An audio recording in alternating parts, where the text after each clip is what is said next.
अब्बू, आपने मुझे थप्पड़ मारा?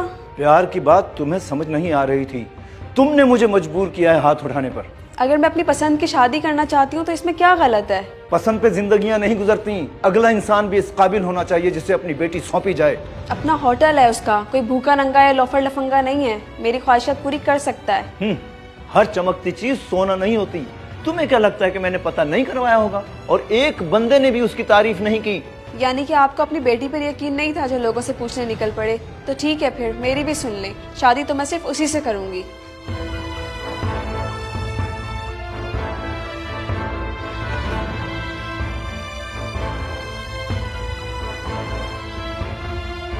अगर बाबा कह रहे हैं कि वो लड़का अच्छा नहीं है तो फिर क्यों जिद कर रही हैं आप? जिद? क्या मुझे कोई हक नहीं है कि मैं अपनी जिंदगी का फैसला खुद कर सकूं? पूरा हक है आपको अपनी जिंदगी के फैसले करने का, मगर वो बड़े हैं, हर बात हमारी भलाई के लिए ही करते हैं। मुझे अपने अच्छे बुरे का बेहतर पता है। दूसरों की बातों में आके वो अपनी ही बेटी की खुशियों के दुश्मन बने हुए हैं। आपकी मम्मा के बाद उन्होंने हमारी खुशियों के लिए क्या कुछ नहीं किया, हमारी सारी ख्वाहिशात पूरी की। वो भला कैसे दुश्मन बन सकते हैं? आप एक दफा ठंडे दिमाग से सोचे तो सही। हो गया तुम्हारा? चलो अपनी किताबें उठाओ और निकलो यहाँ से। मेरा मजीद दिमाग खराब ना करो।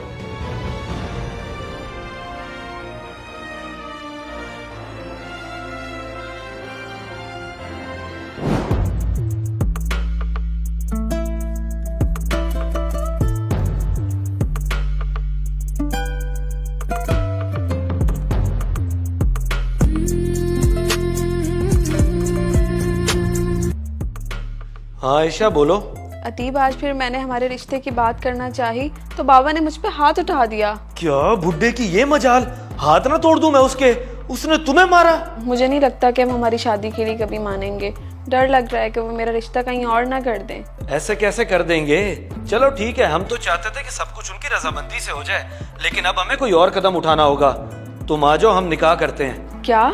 लेकिन मैंने तो ऐसा कभी नहीं सोचा था। सोचना पड़ता है सरकार, सोचना पड़ता है। और मैंने ये होटल तुम्हारे लिए तो बनाया ताकि हम लोग एक अच्छी जिंदगी गुजार सकें। और हाँ, आते हुए वो सब जेवर भी लेती आना जो तुम्हारी अम्मी तुम्हें देकर गई थी, क्योंकि मैं चाहता हूँ कि अम्मी की निशानियां हमेशा तुम्हारे पास रहें। शायद तुम सही कह रहे हो, अब यही करना ठीक रहेगा।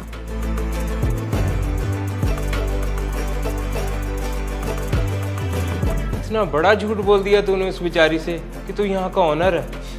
हाँ तो और क्या करूँ, उससे सच बता दूं कि मैं एक कैफे का मामूली सा वेटर हूँ ताकि वो मुझे छोड़ के चली जाए। सही है भाई, सही है। तो तू कब तक ये झूठ छुपाएगा?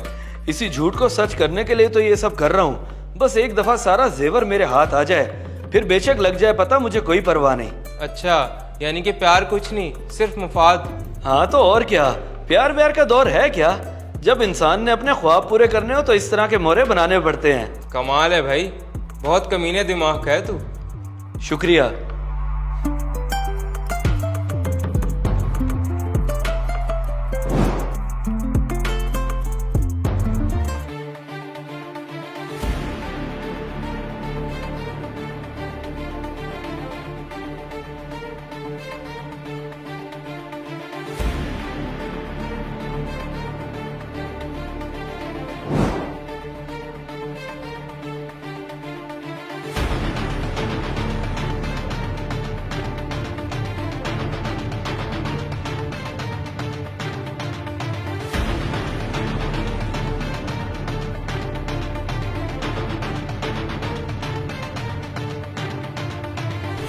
इतनी देर लगा दी आने में, कब से इंतजार कर रही हूँ।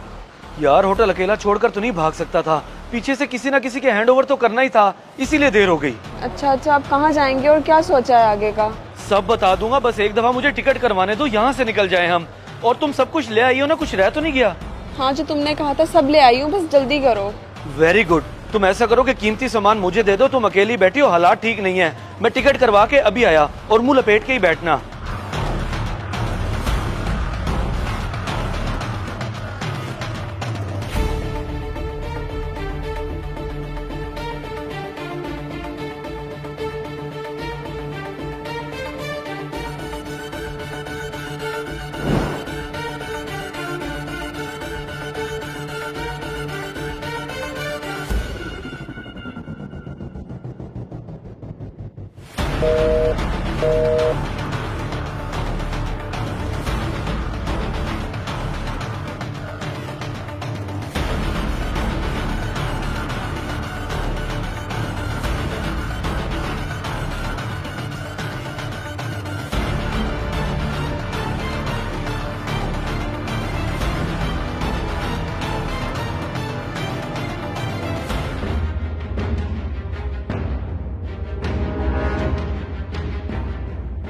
ये तो कहीं पर भी नहीं है, मैंने हर जगह देख लिया।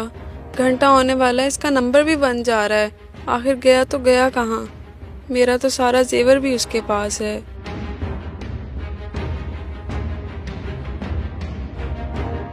भाई बात सुने। जी बहन बताएं। भाई ये टिकट वगैरह कहाँ से होती है? जी सामने कैब है, टिकट वहाँ से होती है, मगर आपको मिलेगी नहीं क्योंकि 2 दिन से ट्रांसपोर्ट की हड़ताल है। क्या हड़ताल? जी बहन हड़ताल। बेहतर यह है कि आप वापस चले जाएं।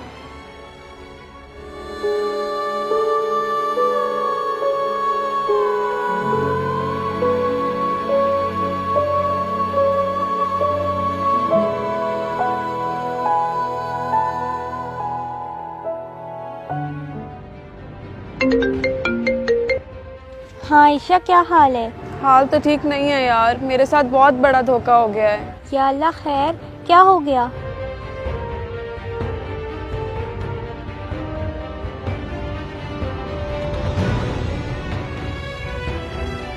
देखा, मैंने तुझे पहले ही कहा था इस लड़के के इरादे मुझे ठीक नहीं लगते।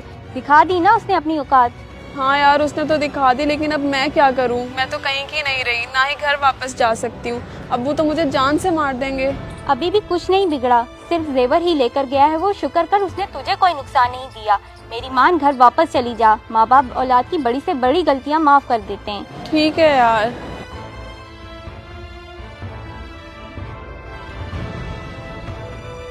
हर चमकती चीज सोना नहीं होती। तुम्हें क्या लगता है कि मैंने पता नहीं करवाया होगा? और एक बंदे ने भी उसकी तारीफ नहीं की। मगर वो बड़े हैं, हर बात हमारी भलाई के लिए ही करते हैं। यार वो तो वाकई तेरी बातों में आके सारा जेवर ले आई। हाँ तो ये कौन सा मुश्किल काम है? थोड़ा सा घर वालों से बागी करके मोहब्बत के फलसफे झाड़ो और लड़की हाथ में। मान गया मैं तो तुझे, लेकिन ये जेवर कब तक चलेगा?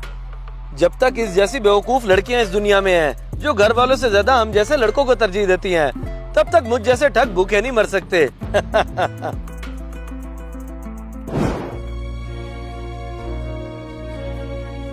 मेरे थप्पड़ से तो तुम ना समझी, लेकिन वक्त के थप्पड़ ने तुम्हें अच्छी तरह से समझा दिया है। मुझसे बहुत बड़ी गलती हो गई अब्बू, मैं अपने किए पर शर्मिंदा हूँ। ये गलती तो इस्लाह का बाइस बनती है। आजकल की नौजवान नस्ल का यही तो कसूर है कि वो बागी होकर वालिदैन को अपना दुश्मन समझने लगती है, जबकि माँ बाप ने दुनिया देखी होती है। वो हर बात औलाद के फायदे के लिए करते हैं। बिल्कुल सही कह रहे हैं आप, मुझे समझ आ गई है। अब आप मेरी जिंदगी का जो फैसला करेंगे मुझे मंजूर होगा।